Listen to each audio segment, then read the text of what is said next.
Hey, it's me, your high heels in the boardroom, cocktails at midnight, luxury loving, dill closing, no filter boss babe. And that is Salty City. Come with me for some real talk, big goals, zero apologies, and let's get salty.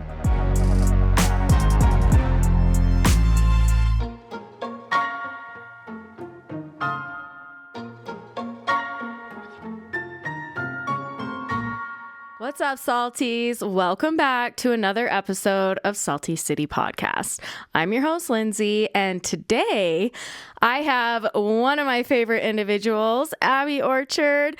She owns her own media company, and I am so excited to have you all listen about her experience, what she's done, and how she's gotten to the point of where she's at now. Hi, Abby. Hi, Lindsay. What an intro. Wow. Well, it's well-deserved. Oh, I don't know about that. Well, thank you for having me on. This is so exciting. Yes, I'm so excited to have you on. One, because I just love you. I love working with you. I'm so excited to even learn more about your story. Oh, boy. How much time do we have? A lot. Well, what do you want to know? You have your business now. Tell me exactly what you're executing in your business currently. Yeah. So my business is called Rae Creative Media. What we specialize in is anything digital media related, podcasting, branding, content. We do social media strategy, not a whole lot of management, but the people we do manage, we love. Graphic design. It's an interesting time that you're asking me this question because literally right now is a major period of time where I'm rethinking everything with it. Yeah. Because we offer so much. Mm-hmm. We offer so many different things, which is really amazing. And I think that it's just a natural point in which I'm asking myself, do I want to be the jack of all trades and be average at everything? Yeah. Or do I want to really specialize in one thing and make that thing really, really amazing? Any agency life is difficult for those reasons because you are constantly balancing so many different layers of work and so many different projects, different types of clients. That's been a really big challenge, but I mean, it's led Rae Creative Media to where it is today. Yeah. Being scrappy and just offering anything that we really can. Yeah.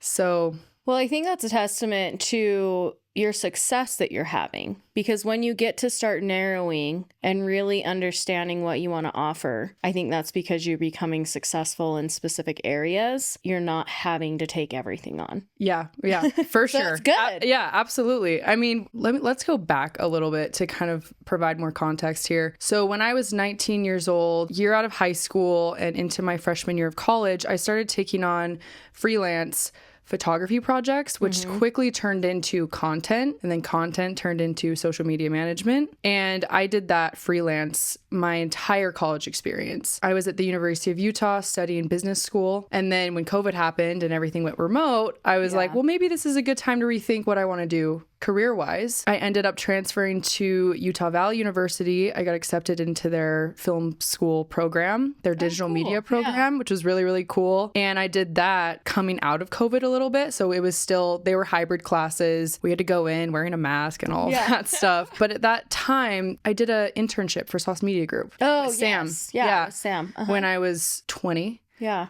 And I learned about all of the fun things that a creative agency life could be like. And I got really interested in that. And then shortly after, I was asked, one of my friends actually asked me, she was like, hey, someone mentioned that they wanted to start a podcast. You're in film school. You're studying production. Is that something that you think you could maybe figure out? Because she knew I was taking on freelance clients, doing video, photography, content, social media, a little bit of design here and there. And I was like, you know what? Yeah, I know exactly how to do that. I didn't, but I stayed up all night, every day for a week, and I learned, and I just did everything I could do to figure out how to do it. I met with professors and I got their opinions on it and just really quickly pushed myself and was like, maybe this is something I could try. Yeah, I love it. Yeah. Fake it till you make it. Baby. I mean, yeah, it was insane. I don't even know what came over me to be like, yeah, I'll do it. So I started producing that podcast. And then within 6 months of producing that podcast, I had been referred to 12 other people. I was producing 12 shows. Oh, wow. And it got to the point where eventually I dropped out of school because I didn't have time. I was producing so many podcasts, and it was either like I was taking all of my equipment to their home or we were renting a studio, very similar to what we do now, but it was just me as a one-man show, very, very, very alone, making so many mistakes. But eventually that led to manage a podcast studio. Okay. So one of the clients I was working with at the time, we decided to group up and we were like, let's get this podcast studio going so that I could run all of the shows out of that podcast studio. We did that for 8 months. I learned so much. I became quickly aware of how much I didn't know in the world of business and how, you know, as a humble freelancer, then being like thrown into this world of like, whoa, now I'm like managing like invoices. I have to write contracts. I have to, you know, file taxes. I need an LLC.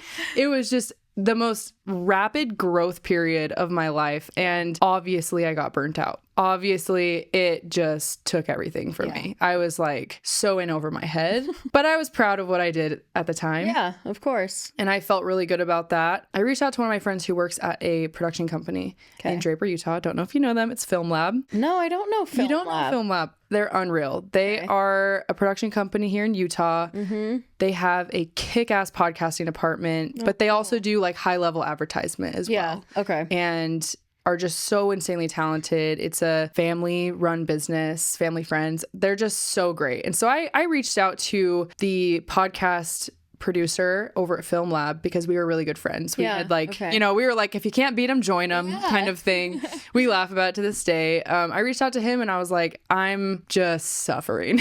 Like I need help. So I need so much help. And he eventually just was like, you know what? Like maybe what you need is like, you just need to come here. You can work here 9 to 5, but like help us develop our podcasting department. Let's build something together and let's make it fantastic. And I was like, perfect. Anything to save me from like, I wasn't working 9 to 5. I was working like, you know, 24/7. It just never ended, which was all my doing. Right. Like I created that schedule for myself. So I went over to Film Lab and then I spent almost a year working there and we did some amazing things. We built all of the internal systems for the podcast production side of the company. And we really just like thought through like, what is the podcasting experience? Like, what do we want the clients to experience when they're coming in here? We want it to be like a one touch point situation where they show up every week, they record their episode, and then they have nothing to worry about. And then we handle all of those things within that. And it's like, how many times are we, you know, emailing them, hey, your episode's ready for review. Here's the social clips. We wanted to build something that really felt just something that was really easy, very easy, but very professional and very well done. Like I said, after about a year of that, I decided to part ways with the company. Nothing bad. There were some things that I felt personally about where I wanted to go that I just no longer aligned with working at the production company. We are all still great friends to this day. We still help each other on projects all the time. It's honestly like really amazing. And I'm just so grateful that they took a chance on me at that time. You know, to be like, okay, here's this girl doing this random thing. And like, I was able to learn so much of the production company and it really set me up for success up until this point. And so after the production company, my main focus was, okay, I want to try and do this again. And I want to do it better. I want to go out on my own again. I want to build a business and essentially do everything that I didn't do before and just take everything I've learned from having run a podcast studio for about a year and then working for a big company for a year. So it was like, okay, I'm going to take 2 years of really good and really bad things and I'm going to put them into this business now. What came from that was figuring it out all by myself again, being alone again, being scrappy again, and honestly just learning even more along the way. Now we've gotten to a point with the business. I've gotten to the point with the business that now I have a content lead. So I have cute Alex and she comes on and helps with a lot of the content projects, which is really, really great. She is so talented, so helpful, and just my gal that I go to for everything. Her too. She's the best. I mean, she just, like, some advice that I got early on creating the business was you need to find people to work with that are better than you. At the things you're not good at. When you go into something by yourself, you very, very quickly understand what you're not good at. And you're like, okay. Yep. So Yeah, 100%. and you don't even have to, you may not have time to get good at that thing. No, you don't. And if that's not where if that's not where you shine, it's going to be better at the end of the day to hire that out, have someone else do it, and probably costs less. If you think about your time, time's valuable, right? Yep. Mm-hmm. And the project that you worked on, I think it's great advice. I'm glad you did it. Well, I mean, it was that. And then I also brought on an operations lead. And so she came in and she is like insanely mentally organized. Yeah. Things that I'm not. She handles scheduling. She handles invoices. She handles like project management where she's like essentially holding me accountable. Yeah. Like, hey, is this getting done? Like she called me on my shit and single-handedly transformed the business because I think it's so important as a founder. Like you're so close to everything. Right. You see everything just like microscopically. Yeah. And I needed someone to see the macro, to be like, hey, you got to step back. I need to show you some things that you're overlooking. Not because you're wrong for not looking at them, but you may not be able to see them. And that's totally okay. And so I hired her and I was like, just be my boss, kind of, you know, like just tell me what to do. Yeah. Because my mind is busy trying to constantly be thinking of like, how can we make this better? How can we make this grow? How do we get the name out there? Mm-hmm. How do we continue serving our clients as best we can? So she's been really, really helpful. And then the newest addition to the team right now, I don't have like a title for him yet. Yeah. But he has an insanely talented like eye. He has such a creative mind, but he also works in analytic marketing. And so he is essentially coming in and he's going to, when I have an idea working with a client or they have an idea, they bring it to us. Okay. It's going to be me and him working together and being like, okay, here's the creative concept. And then he's going to go and back it up with research. Yeah. And be like, hey, this is a good creative idea, but let's take examples and let's run it through some testing to make sure that what we're doing is actually going to be backed by numbers. Yeah. Yeah. And that's something that I have no interest in learning.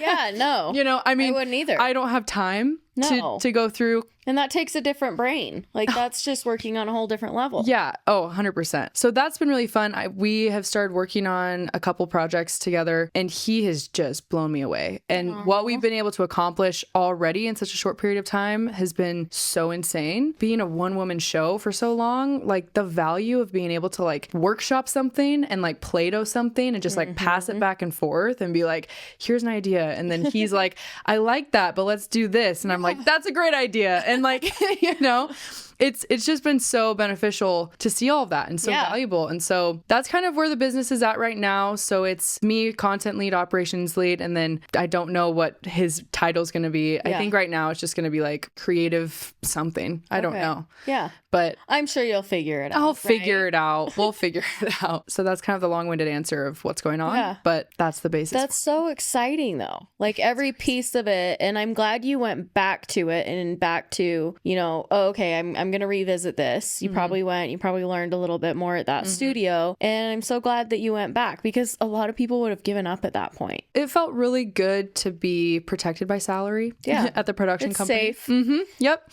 It felt really good to, you know, show up at 9 a.m., leave right at 5. Work doesn't come home with you. It felt good to have a team that was managing things. So like if I mess up on something, then someone would be like, oh, hey, you did this wrong, but it's okay. We were able to come in and whatever. Yeah. Now it's like if I mess up on something, there's no one to it's catch full ownership. Yeah. It's like I have to be like, okay, well, did that. All right, let's figure it out. Let's pivot. And I've learned radical accountability in a really, really big way. It's like there's no other way around it. You just have to be like, I didn't do this, or I didn't do that, or we messed up on this. All of these things I think have been, you know, it is business, but they're all lessons of life. And the past year of my life has been personally really, really insane. But it's interesting because I feel like the business has like mirrored all of the lessons that I've needed to learn. Yeah. You know, like something will happen personally. And then the next week, something happens in the business. And I'm like, oh, there's that lesson again. Yeah. there's that lesson. Know how to handle this. Yeah, exactly. And it's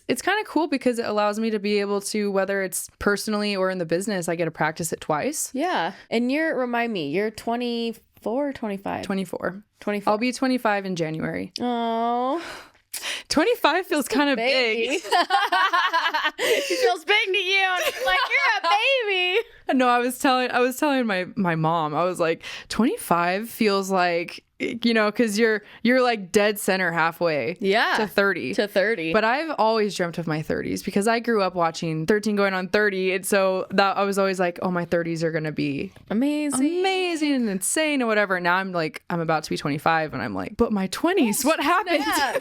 What happened? I feel like the last 4 years, all of my 20s, I've been grinding. Yeah. I've been working. Yeah. That's it. Which is exciting though, because it'll set you up for such a good stance later in your 20s and going into your 30s that realistically, the grind that you did, you're probably going to have quite the nice flow, right? Let's hope. I think so. I mean, I just had a conversation with my parents yesterday because they're very involved in the business. They know what's going on all the time. They are so supportive and have literally just helped me get it to where it is. Yeah. Because, it's when rent comes due and I'm like, my invoices aren't paid. So what do I do? And they've just been able to swoop in and help me out so much. That's everything, everywhere I am is, because of them and just their support. But I was talking to them and we were talking about your 20s and we were talking about the great things that come from that and this idea of experimentation and whatnot. And my stepdad was like, you have not done the traditional thing. Yeah. I didn't graduate college. I transferred schools in the middle of my college experience. Yeah. So I didn't have 4 years where you get all of your friends and you're going through your major and then you have graduation. It's all great. And you build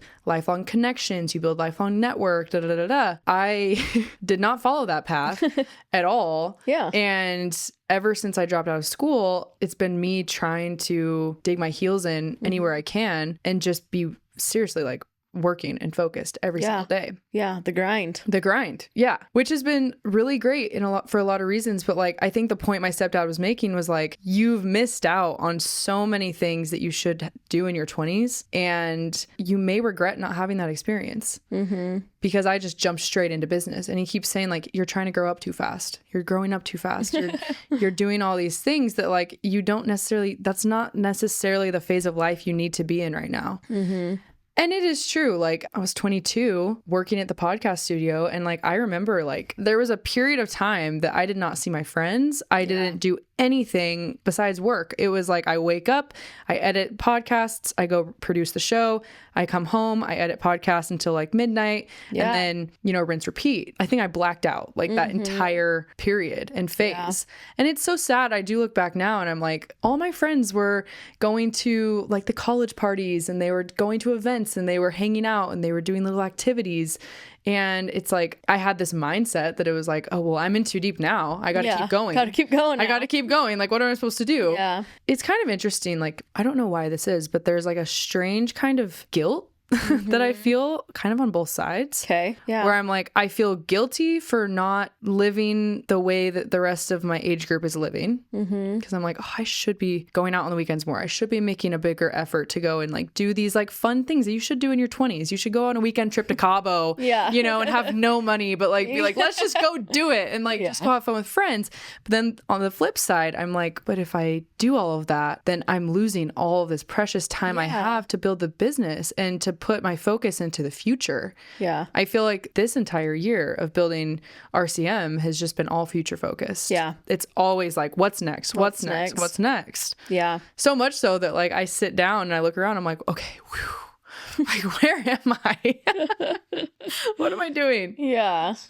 I think it's so interesting, talking about maybe not having the college experience, working hard. You hear so many mixed things about this. I think there's a lot that has started influencing individuals that are in that 19, 20-year-old phase that they say, your friends are out partying, your friends are out doing this. If you go and work hard now, you're going to be set up for success earlier, right? You'll be able to buy a house earlier. You'll be able to do A, B, and C earlier. And then you hear the flip side with just go have fun, be your age. All of it will come together, right? And so it's I don't know if there's a right or wrong or a do or a don't, but this is where I think sometimes it comes into like our own personalities. Like, where are we going to feel our happiest? You know, Cabo can only serve us for how long?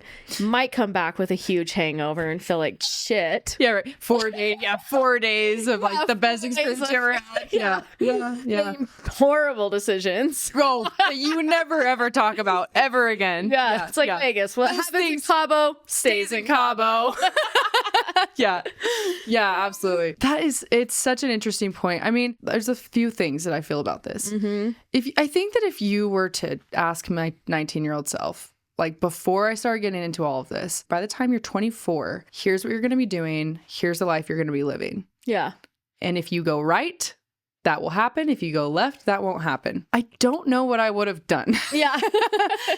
And I say that because I think that I don't know why I chose this path. My origin story, I guess, is deeply layered. There's a lot of things that I've experienced in my life that kind of inspired me, I think. This is the only thing that makes sense in my head as to why I chose this. So my parents got divorced when I was 13, and I watched my mom be a single mom and just like kick ass and provide for us. She only had like 2 years of school. She was a stay-at-home mom all growing up. And then when my parents got divorced, like she had to go back to work. And I watched my mom just be this like self-made woman, you know, and just completely like just show up for us and provide this life for us, like so much so that we didn't even know we were struggling. Yeah. My brother and I had no idea. And we were in all kind of extracurriculars and we were always doing fun things. We were going on fun trips. Like that was all that we ever knew. Yeah. We didn't see that. And then as I grew up, I started to understand like my mom's work ethic and her commitment and devotion to us is what made that possible. And I think that you could look at that two ways. You could say like, okay, well, I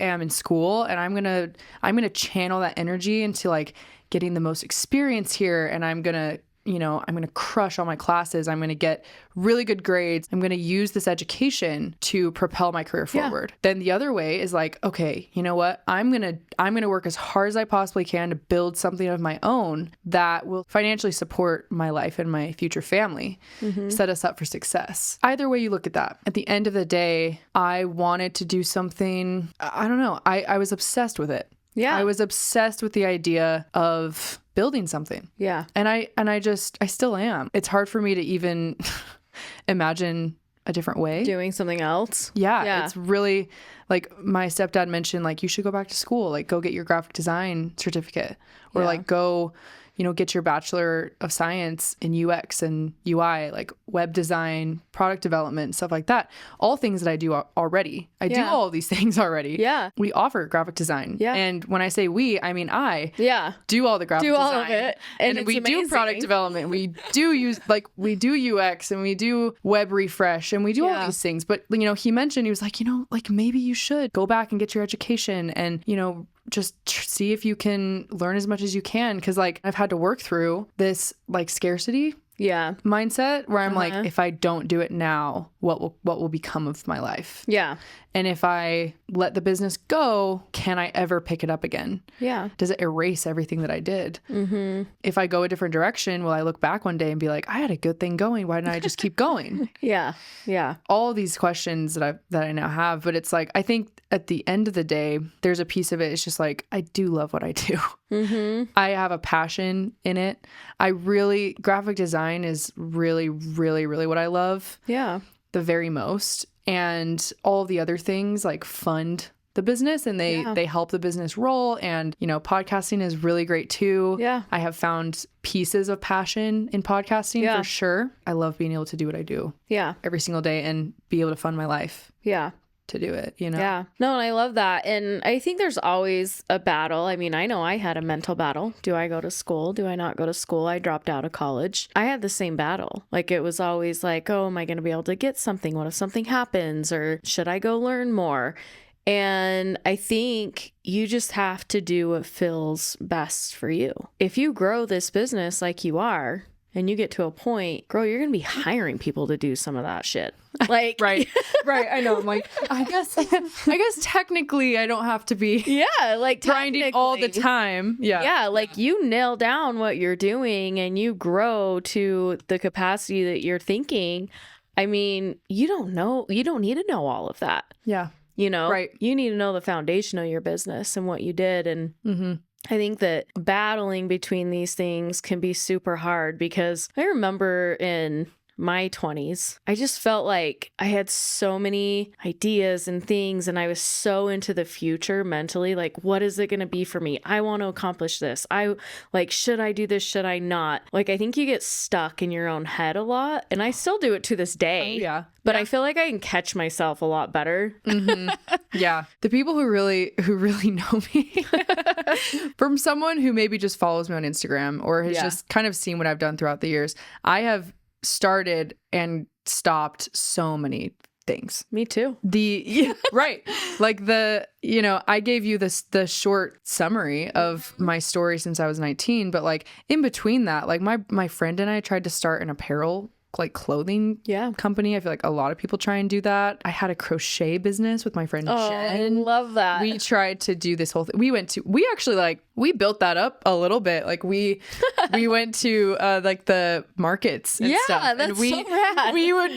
We'd be crocheting the bags, and we'd show up at the market with like hundreds of like crochet goods and we'd be selling them, and I thought, well, maybe this is the thing. Yeah. I have had 2 podcasts myself. The first one was called Tape Talk. Okay. And I talked to, the whole idea behind it was like, I invited all my friends on that I felt were creative. And I just was like, how do you stick to things? Tape Talk, sticking to things. Yeah. What does that look like for you to, whatever. I think I did like 26 episodes of that. Had another podcast called The Deep and Unhinged. Ooh, I like that. Yeah, that was crazy. That was the most hectic, chaotic part of my life. Yeah. There were a lot of things going on personally in my life when I started that podcast. So I used the podcast as like a venting space. Yeah. Kind of like therapy session. Looking back, I really wish that I didn't do that, because the world didn't need to know that. Yeah. I think there were a lot of things that like talk to a friend, this was when I was running the podcast studio. Okay. Yeah. I was like so stressed out all the time, didn't have time to whatever. So I was like in my head constantly. And then it was just me like being this like psycho freak, like recording an episode and putting it on the internet, and it was just, it was insane. And like, so it's a joke amongst the people who know me the best, is they're like, funny. What are you going to do that you're going to stick to? Yeah. What are you which is ironic that was my first podcast. That was your first podcast. Yeah. Talking about how to stick to things. Right. Okay. And I've tried so many different things. Sometimes there's a little bit of shame around that. Yeah. Because the story, like The Boy Who Cried Wolf, Yeah. I've rebranded Rae Creative Media like 15 times. It's like every quarter I have a new logo for it. We're offering different things. It's packaged differently. And I haven't been able to stick to something just because I don't know. I haven't been able to find something that I really love, which I am coming to understand in business. Like, you may not love the look of your business. Yeah. And you may not be completely obsessed with it, but you have to give it enough time for it to gain traction. A 6-month strategy is not always going to show you success. Right. Like it may dip down for 6 months, and then all of a sudden on the 7th month, you go. peaks, and you're like, oh, if only I had just stayed for one more month, or let it simmer for just like a little bit longer. So it's interesting because it is true. I'm always shifting and changing and trying on all these different things, trying on different ways to run my business, on how I want the business to be perceived. Yeah. So much so that like, it's just a running joke. That's like, well, what are you going to do now? What's going to be the big rebrand? What's going to be the big new idea? What are you going to try now? And the shame around that is that's like, I feel like, but believe me, I'm really going to try this time. Please believe that I'm going to do this. And you know what? I think on the other side of shame is acceptance and accuracy. I do change things a lot. And call it, I don't know, ADHD gone wrong. Like, I don't know. I don't know why I do it. I like experimenting. Yeah. I like trying different things. It fuels me to get a new idea. Yeah. And I think that like I have to be accurate with that and be like, nothing has to be figured out right now. No. And this is the time to experiment, to have fun. Yeah. And although like, yes, I've taken the riskier path, the one in which I have to be really responsible with how I handle it, but also it's not that serious. It's not that deep. Yeah. I'm proud of myself that I've proven that I can build something. And that's really all I need to know. I have 3 years under my belt of different things that I've done, and I've been successful in all of them. Yeah. Somehow. So somewhere amongst all of those lessons, there will be something that will work. 100%. I don't know what that is yet. I don't know what it looks like. I think it's been really helpful for me this year to be like, I don't need to be panicked about it anymore. And I can just be accurate and be like, yeah, I am trying a lot of different things. And I do change things up a lot. And you're right. Don't believe me when I tell you that this is all it's going to be, because it probably won't be. And I'm okay with that, though. I'm not as scared of my own fluidity anymore. I'm just kind of like, yeah, I'm the gal who just likes to try it all. Yeah. I love, like, I have to put my hand on the hot stove to know it's hot. And that's how I learned. And that's how I enjoy my life. Yeah. Is experimenting and just creativity. Yeah. You know, I love coming up with new ideas and trying new things. I love that. I've had multiple businesses and jobs and tried different things. Yeah. I think it's beautiful, and I love that about you because it's creative and it's not boring. Like, some people are so boring.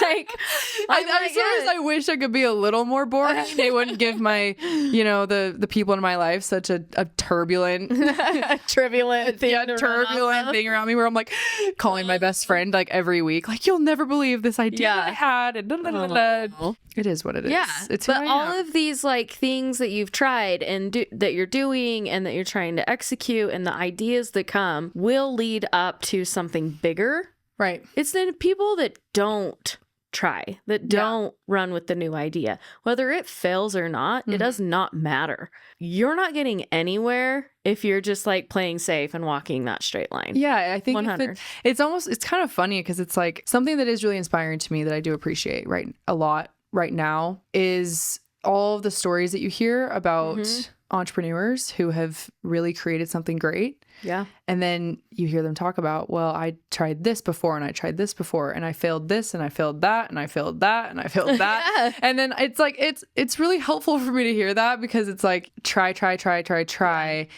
If everything you tried was a success, you would only try one thing. Yeah. You would only do one thing. Yeah. You're gonna try 15 things that fail. Yeah. For one of them to be a success. Yeah. And you hope that all of the failures become your lessons. My failures are my greatest assets. They are the things that have taught me what I need to do now.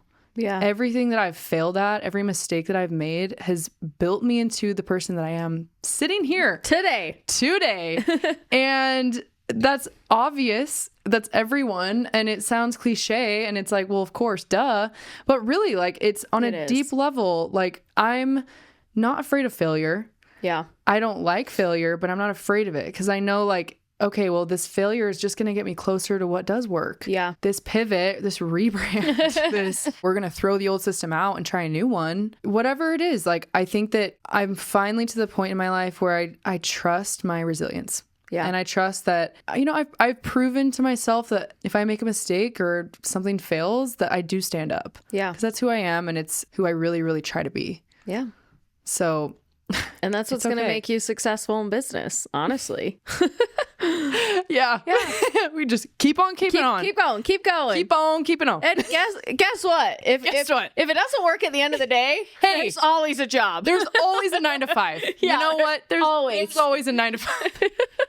There's always McDonald's. Yes. Right? If all else fails, they're paying like $18 an hour now. Could be even more. It's crazy. Isn't that crazy? Between them and In-N-Out, I'm like, man, I could get school paid for. Right. I know. Yeah. See, and actually, that's something I do want to touch on. To go back about what you said about someone who's in their like 19 to 20-year-old, you know, phase of life. Yeah. And they're kind of looking out at what they want to do. The power of a backup plan. Yeah. Okay. Especially at that age, how I felt. Yeah. Is you do feel like everything you're doing is like so permanent. Yeah. And you're like, oh, if I choose to study architecture, that means I'm going to have to be an architect. Oh my gosh, if I study psychology, then I'm going to have to be a psychologist. I would say, you know, when I got into podcasting, I think that that's, you know, partly why I am where I am now, which is great. But also it's like, I wish someone would have been like, hey, it's okay. You can continue down this path, but you don't have to be so terrified and be living with daily anxiety about like whether or not this is going to be a success. Yeah. There's always a backup plan. There's always a plan B. Yep. Like always. you can always choose to do something else. And even if that is go work at In-N-Out, even if that is like go get a stupid part-time job, go be a nanny, like whatever you want to do, like drop out of school and just like see how you do. Yeah. Or if you want to stay in school, like whatever it is that you want to do, I think it's important to understand that like it's just not that serious. Yeah.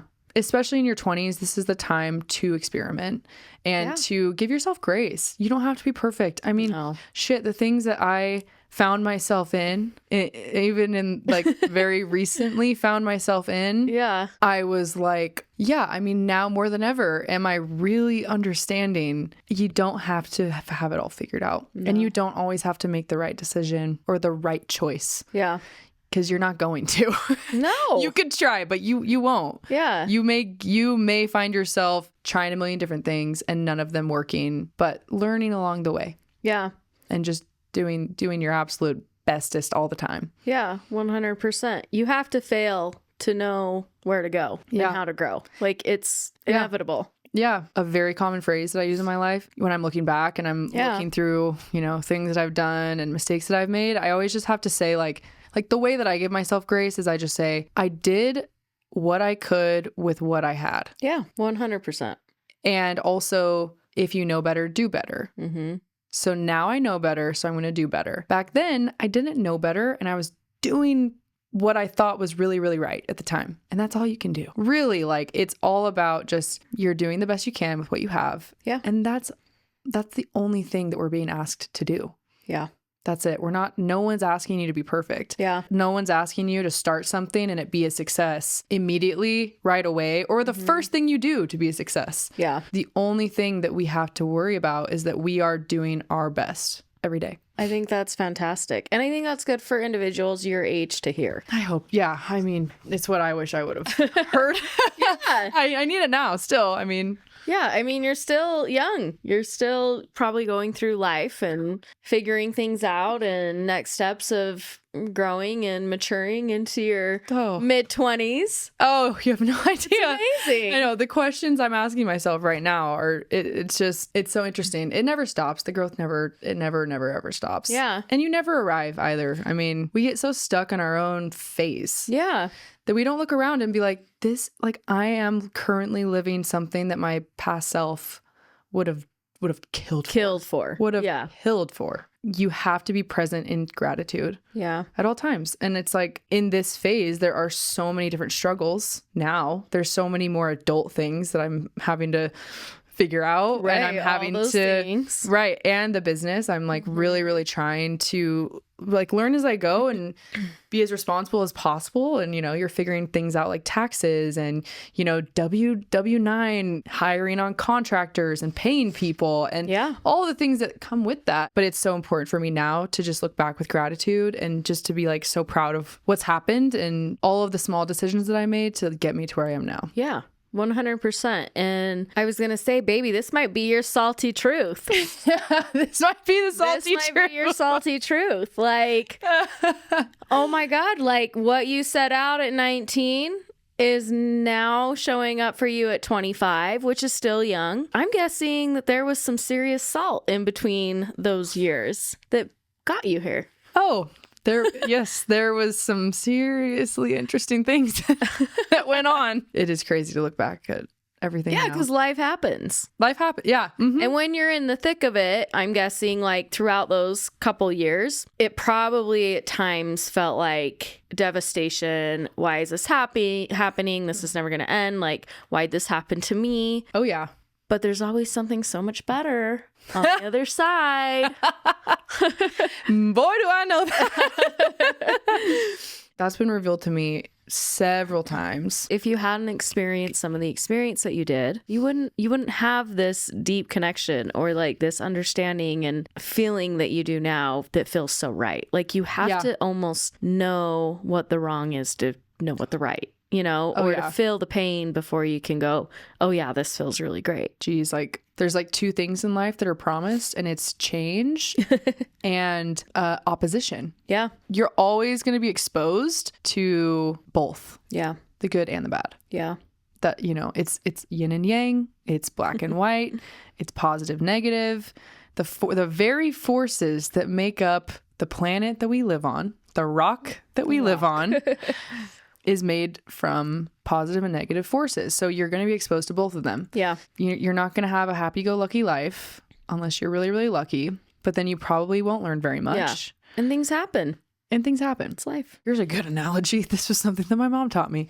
Mountain and a valley. And essentially, everyone wants to get to the top of the mountain. That's the achievement. That's the success. That's what it means to be, to have like a good, happy, great life, is like you get to the top of the mountain. Well, the problem is sometimes you start climbing that mountain and you realize you don't have any of the tools that you need to get up that mountain. You're like, wait, why does she have an ice pick? Yeah. Wait, that person has shoes with spikes underneath. Wait, I forgot a water bottle. Yeah. Like, what am I doing? My ass would be there with high heels on. Oh, I mean,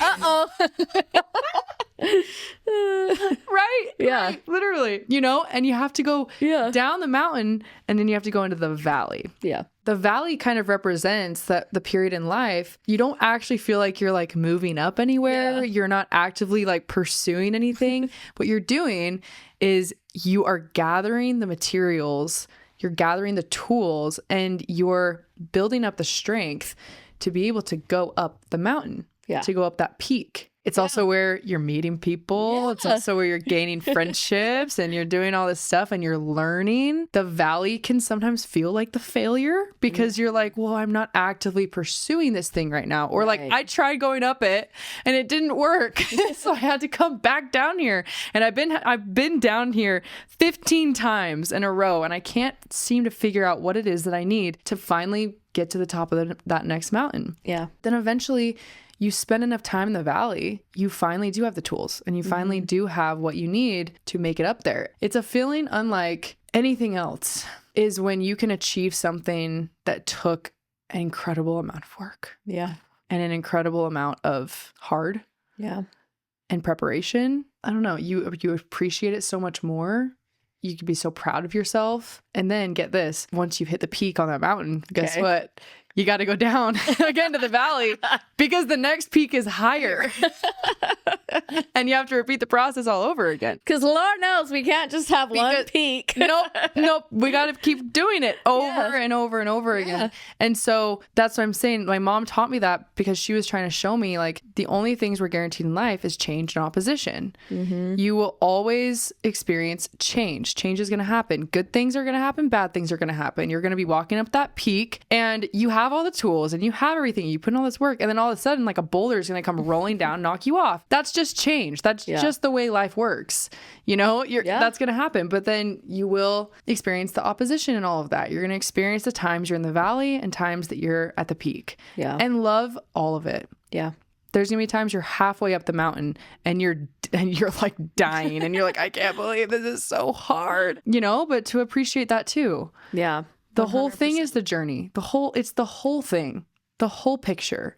It's so beautiful and it's so spectacularally indescribable that it feels like magical. Yeah. And it's good and it's bad. It's pretty and it's ugly. Yeah. It's two things can be true. I love it though. I love it. And I mean, honestly, to think that this is the lessons that you've learned and the inspirational focus that you can give at honestly such a young age. I know 25 doesn't seem like you're like, oh my God, I have 5 years till 30. Well, for someone in their 40s that has a daughter your age, girl, you're still young, but you're like entering into like an adult womanhood life, but you've learned so much. Yeah.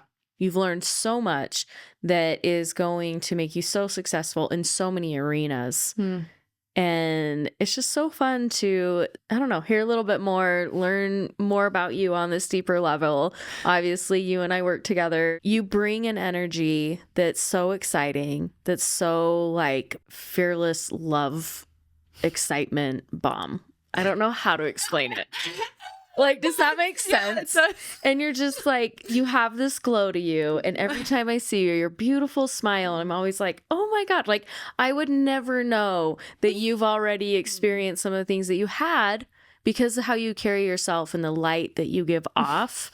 And so it's just so cute. Like, I love that you are happy and in love and doing your business. And I love that you like question and trying to figure out all these things and try new things, because that's what life's about. And you truly have designed your life. You're not letting it take advantage of you. You're not letting it take you around or pull you in directions. You have made active decisions and choices that have put you in a position now that you get to fucking celebrate. God. And I love it. Thank you. And and like you said, there might be a boulder coming down the mountain, and it could be something with your business. It could be something, you know, in your personal life, but you have so many ways to navigate around that in your education. And I think being honest and open about where you're at right now, what you've gone through to get there, like someone's going to hear this, it's going to be so helpful. We didn't even talk about my mother. We haven't even scratched the surface of that one on what she went through amongst all these decisions I've made. Yeah. Wow. I have put her on a journey. I hope it's helpful that way, maybe, to hear it from my perspective. My mother is a saint. My mother is a saint. Aww. And I have freaked her out so many times. Mom, I love you if you're listening to this. I love you so much. If you feel like you're in the thick of it, and your daughter isn't telling you, or she's not talking to you, or your kid or your son or whatever, and they're in that phase, they're making decisions, they're doing the best they can, you're doing the best you can, there is hope. Yes, there is. There is hope. And eventually they will look back and be like, I've told her so many times this year, Mom, you were right. Mom, you were right. You were right. You're right. You're right about everything. Ah! And as a mom, you're like sitting there and you're like, oh my God, like because you worry about your relationship with your kid, and are you pushing them away and trying to be honest with them, and it all works out in the end. It'll work out in the end, really. Now I have the best relationship I've ever had with my mom. Yeah.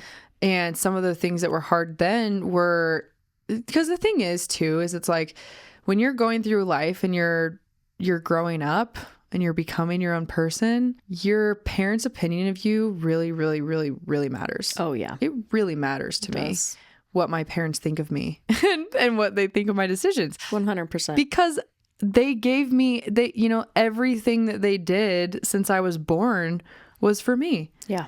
And everything that my mom did, everything my dad did, everything my step-parents have done to see my life be successful and to be happy and to be fulfilled and for me to be content. I don't want to mess that up. Yeah. But I want to find, I want to become my own person somehow. Yeah. I want to step into what does my world look like? What does my life look like? And also do it in a way that you have a good relationship with your parents, and you still, my mom always calls it emancipation. Yeah. And you go out on your own and you're like, okay, what are we going to do? I think the best thing now that I've learned is just full transparency and authenticity with your parents matters so much. Yes. It matters so much. In the past year, I've told my mom things that I never imagined I would tell her.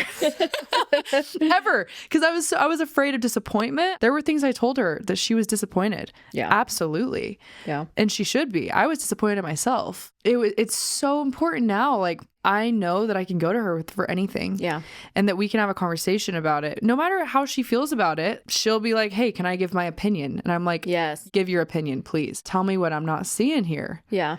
And I did this thing and I'm not really happy about it. What do I do? Yeah. I think you gotta give your parents the ability to show up for you. Oh, 100%. And you got to give them the chance and be honest about what's going on. Yes, exactly. Yeah. Give them, you may be really surprised. What stopped me from going to my mom for a lot of things was I was so afraid that I was going to be this huge disappointment and that whatever. Now my mom has shown me time and time again that she just loves me and wants me to be happy. Yeah. And everything that she's done to this point has been for that. Yeah. And so the more I can be honest with her and the more I can open up to her about my struggles, about my fears, about my shortcomings, my failures. Like, oh, I totally messed this up.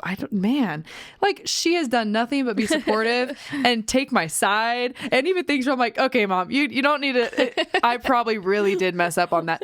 Well, no, she gets all defensive. Yeah, she's mama bear. She's my biggest cheerleader. Yeah. She's my teammate. And that goes for all of my parents, because I have 4 of them. Yeah. You know, it may not look perfect right away. My mom and I've had to work on our relationship. We still work on our relationship. We still, we fight back and forth. Not fight, but we have passionate arguments. Yes. Passionate arguments. We have passionate conversations. It's taken time, but it's so worth it to have a good relationship with your parents. It's so worth it. And it's like to be able to know I can go to them for literally anything in my adult life, good or bad. And we don't have the same opinions on everything, and we don't whatever, but you find respect. You find mutual respect.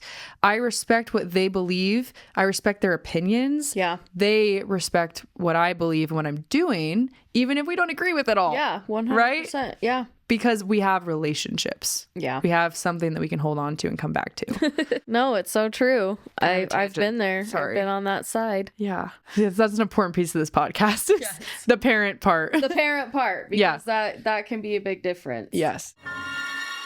This episode of Salty City is brought to you, by me, Lindsay Kaufman-Forn, real estate agent with Caldwell Banker, and the woman you want in your corner. When it comes to buying, selling, or investing in Utah real estate, I don't just want you to find a house. I help you claim your lifestyle, your sanctuary, and your dreams. Whether it's sleek city living, mountain views, or building wealth through smart investment, I'm your hills on the ground agent who gets the deal closed. So if you're ready to make your next big move, please give me a call. I'm ready to work with you.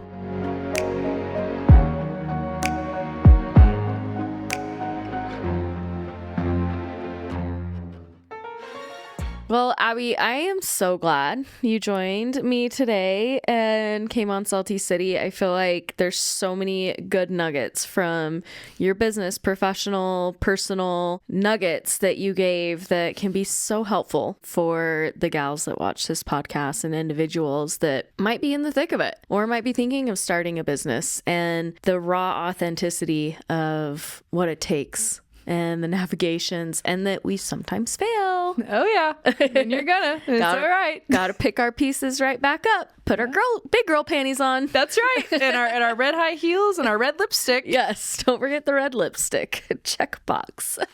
Thank you, everybody, for listening today and joining Abby and I here on Salty City today. I'm going to say I kind of gave Abby her salty. I feel like the salty segment of the episode today. 1, run with every idea that you have if you feel like you need to, and you might just find something prosperous out of that. Who knows? Who knows where it's going to go? And if you're thinking of starting a business or debating between school and business, talk to somebody about it. Like Abby said, like her parents are her biggest cheerleaders. You may need to round table with someone that loves and cares about you to decide that next step. And you're going to have to make hard decisions. And sometimes when we make those decisions or getting out of a mess, it's really hard. And sometimes we might do things that we didn't think we'd ever do. But give yourself some grace. Listen to your gut, right? Yes. Your instinct. The instinct. There's a reason we have them. Yes. That is the seasoning that you get that makes you a little more salty. All right, salties. Thank you for joining today. I love you. Thank you, Abby. I love you too. Of course, I love you. Thank you, guys. We'll see you soon. Bye. Bye. Thank you for joining me today on Salty City. Honestly, I love that you're all here. I look forward to the questions, the DMs, the Q&A. I want to hear from you. That's what this is about. So reach out to me. Please subscribe. If you want more, we're going to be dropping episodes weekly, and it's going to be amazing, and we're going to do it together. So I'll see you shortly.